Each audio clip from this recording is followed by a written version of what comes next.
আসসালামু আলাইকুম ওয়া রাহমাতুল্লাহ।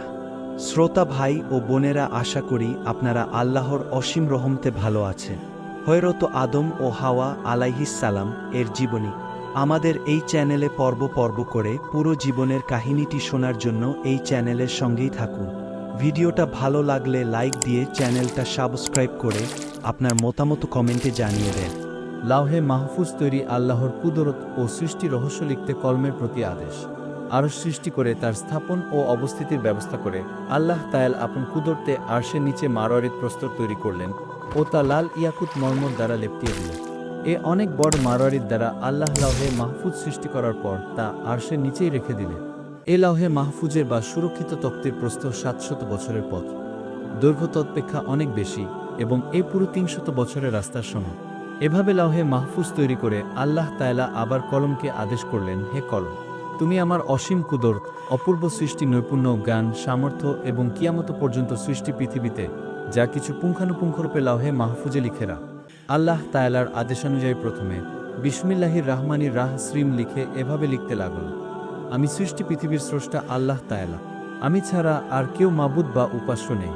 যারা আমার ইচ্ছার উপর আত্মসমর্পণ করবে, আমার দেয়া বিপদাপদে ধৈর্য ধারণ করবে, আমার দেয়া নিয়ামতের উপরে শকর করবে। আসসালামু আলাইকুম ওয়া রাহমাতুল্লাহ। আশা করি সবাই ভালো আছেন।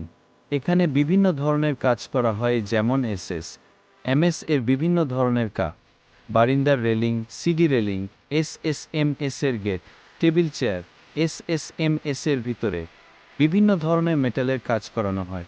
যে কোনো ডিজাইন, যেই কোনো স্যাম্পল বা হাতে লিখে দিবেন, আমাদের এই কারখানা দিলে আমরা সেই জিনিস বানিয়ে দিতে পারবো ইনশাল্লাহ। আপনারা যদি কেউ কোনো কিছু লাগে তাহলে এই নাম্বারে যোগাযোগ করতে পারে 01771624502। আমাদের দোকানটা হল ঢাকা উত্তর বাড্ডা অবশ্যই ৭৭। আমি নেক বান্দাদের অন্তর্ভুক্ত করব। আর যারা আমার নিয়ামতের শকর করবে না, আমার দেয়া বিপদাপদে ধৈর্য ধারণ করবে না, সে যেন আমার জমিনের উপর ও আসমানের নিচ হতে অন্যত্র চলে যায়। এ লেখার পর আল্লাহ কলমকে আবার আদেশ করলেন, হে কলম, তুমি আদি মানব হতে শুরু করে 1,24,000 পয়গাম্বরের অদৃষ্ট ঘটনা লাওহে মাহফুজে লিপিবদ্ধ কর। আল্লাহ পাকের আদেশানুযায়ী কলম হযরত আদম আলাইহিসসালাম এর আওলাদ হতে শুরু করে সমস্ত নবীর উম্মত সম্বন্ধে লিখলস, যারা যথাযথভাবে আল্লাহর আদেশ পালন করবে ও তার নিষিদ্ধ কাজগুলো হতে বিরত থাকবে, তারা বেহেশতের অধিকারী হবে, আর যারা এর বিপরীত আমল করবে, ভ্রান্ত পথ ধরবে, তারা দোজখের ধবাসী হবে। একথা কলম শেষ নবীর উম্মত সম্বন্ধেও লিখতে যাচ্ছিল। ঠিক এমনই মুহূর্তে আল্লাহ তায়ালার পক্ষ হতে গুরু গম্ভীরভাবে আওয়াজ আসল, হে কলম, এক্ষেত্রে ওই কথা লিপিবদ্ধ করো না। সহসা আল্লাহর এই গম্ভীর নিষেধবাণী শুনে কলম ভয়ে কেঁপে উঠল। ভীত সন্ত্রস্তভাবে সে আরজ করল, হে প্রভু, বলুন তবে এখানে কি লিখ? আল্লাহ তায়ালা বললেন, হে কলম, লিখ, উম্মাতু মুহাম্মাদিন ও রাব্বুন গাফুর, অর্থাৎ শেষ নবীর উম্মতগণ গুনাহর কাজ করলেও আল্লাহ তায়ালা তাদের মধ্য হতে যাকে ইচ্ছা তাকে ক্ষমা প্রদান করবে।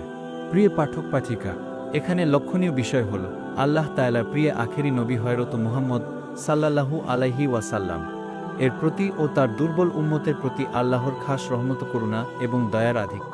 যদি তা না হতো এবং অন্যান্য নবী রাসূলদের উম্মতগণের মতো একই কথা আখেরি নবীর উম্মতগণের ক্ষেত্রেও লেখা হতো, তাহলে আমাদের আর মুক্তির উপায় ছিল না।